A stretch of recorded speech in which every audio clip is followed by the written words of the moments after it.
Friends, welcome back to my YouTube channel टेकीबीज। दोस्तों, 2 दिन पहले ही व्यू टेलीविजन की एक नई सीरीज व्यू ग्लोलेड लॉन्च हुई है। I present to you the View GlowLED TV. मैंने सोचा कि आपको व्यू के इस न्यूली लॉन्च टीवी के बारे में अच्छे से डिटेल में बता देती हूँ। आज मैं आपको इस टीवी का सिर्फ एक इनिशियल इम्प्रेशन दूंगी और कंपनी की क्लेम्स के बारे में बताऊंगी। पूरी डिटेल्स मैं आपको तभी बता पाऊंगी जब ये टीवी मेरे स्टूडियो में आएगा और मैं इसके HDR और डॉल्बी विजन परफॉर्मेंस को गहराई से खुद टेस्ट करूंगी। तो चलिए अब ये वीडियो शुरू करते हैं।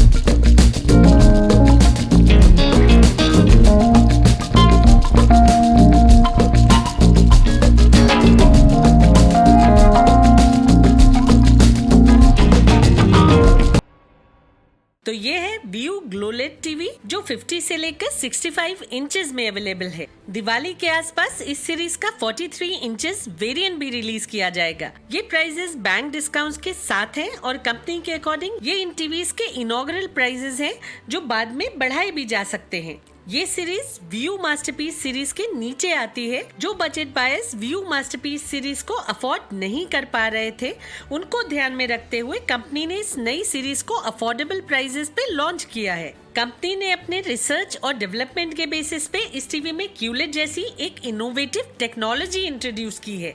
उनका कहना है कि उन्होंने क्वांटम डॉट फिल्म की जगह एक फॉस्फोरस नैनो पार्टिकल्स की फिल्म का यूज किया है, जिसके थ्रू जब बैकलाइट को पास किया जाता है तो कलर्स और ब्राइटनेस दोनों बहुत इनहैंस हो जाते हैं।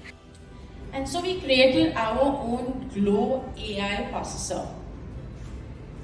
This basically is a quad-core processor. It has a dual-core GPU. Company का कहना है कि इस ग्लो पैनल के साथ उन्होंने टीवी में ग्लो प्रोसेसर का यूज करके इस टीवी की पिक्चर क्वालिटी को काफी इनहैंस किया है। इसके अलावा ये टीवी 104 वॉट्स के स्पीकर सिस्टम के साथ आता है, जिसमें 4 स्पीकर्स और एक डीजे क्लास सब वूफर भी इंक्लूडेड है। कंपनी के अकॉर्डिंग उनका ये टीवी इतना पावरफुल है कि आप इसे पार्टी के लिए भी यूज कर सकते हैं। स्पॉटिफाई में लॉग इन करके आप इस टीवी पे म्यूजिक भी इंजॉय कर सकते हैं। ऐसे तो इस टीवी का नेटिव रिफ्रेश रेट 60 हर्ट्ज ही है, लेकिन कंपनी ने इस टीवी में ऐसी टेक्नोलॉजी डाली है जो इस रिफ्रेश रेट को बढ़ाकर 100 हर्ट्ज कर देती है। टीवी में इम्प्रूव्ड क्रिकेट मोड दिया गया है, जिसका डेडिकेटेड बटन इस बार रिमोट में भी दिया गया है। कंपनी का कहना है कि इस टीवी में मोशन ब्लर को काफी हद तक कंट्रोल किया गया है, जिससे क्रिकेट मैच देखते समय आप बॉल को पहले से भी ज्यादा इजीली ट्रैक कर पाएंगे। टीवी में फार फील्ड माइक्रोफोन दिया गया है, जिसके थ्रू आप बिना रिमोट के भी टीवी को डायरेक्ट कमांड्स दे सकते हैं। कंपनी के अकॉर्डिंग ये टीवी अफोर्डेबल कैटेगरी में गेमिंग के लिए भी अच्छा ऑप्शन है, क्योंकि इसमें गेमिंग से रिलेटेड हाई स्पेसिफिकेशंस दिए गए हैं। तो ये तो थी कंपनी द्वारा दी गई स्पेसिफिकेशंस।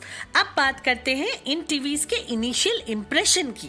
तो देखने में ये टीवीज बहुत ही स्लिम है और साथ ही साथ स्टाइलिश भी हैं।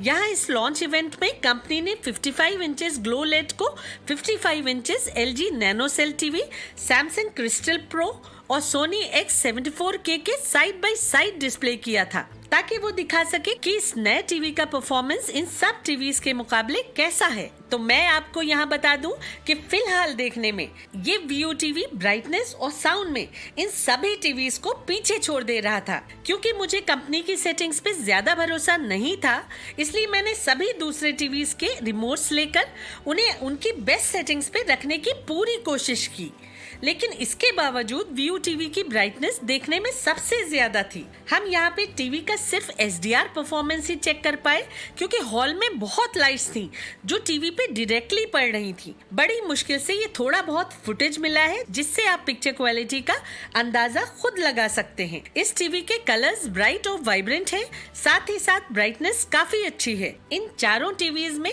सिर्फ सोनी का ही टीवी था जो व्यू को कंपटीशन दे रहा था। उसका परफॉर्मेंस भी बहुत बढ़िया था, बस ब्राइटनेस व्यू से कम थी। सैमसंग क्रिस्टल प्रो का परफॉर्मेंस सोनी X74K और व्यू ग्लोलेड दोनों टीवी से बहुत इंफीरियर था।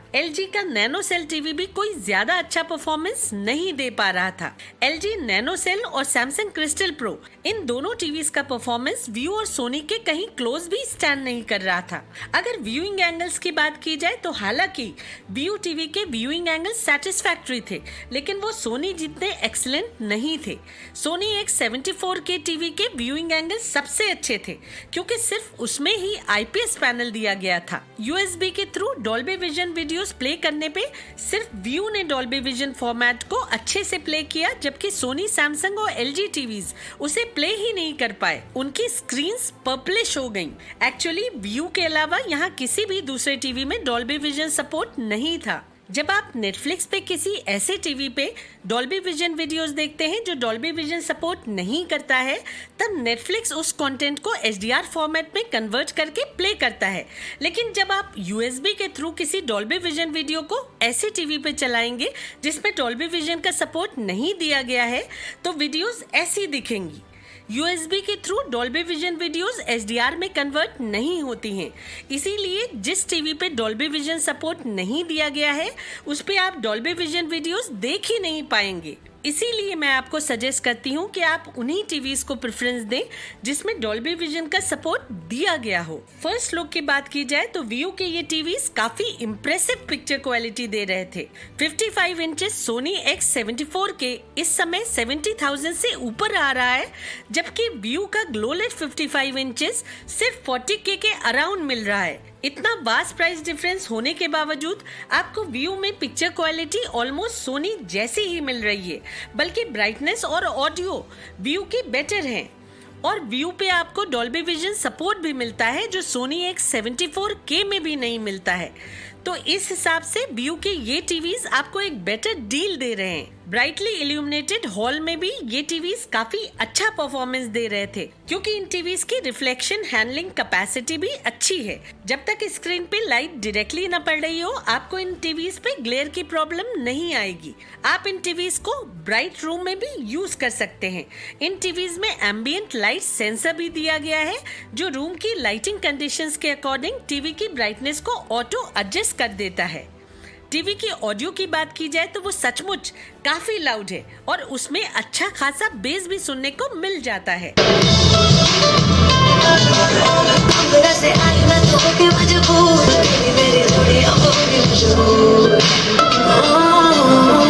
न जाने क्यों ये मुझको यकीन है। रही स्मार्टनेस की बात, तो ये एक एंड्रॉयड बेस्ड टीवी है जिसमें आपको गूगल टीवी यूजर इंटरफेस दिया गया है, जो बहुत user friendly browsing experience provide करता है। इस टीवी में 2GB रैम और 16GB का स्टोरेज दिया गया है। तो दोस्तों, ये था इस टीवी का फर्स्ट इम्प्रेशन। जब इस टीवी को अच्छी तरह से मैं अपने स्टूडियो में टेस्ट कर लूंगी तो इसका फुल लेंथ वीडियो भी लेकर आऊंगी। So stay tuned. Now meet you in my next video. Till then, take care and stay safe.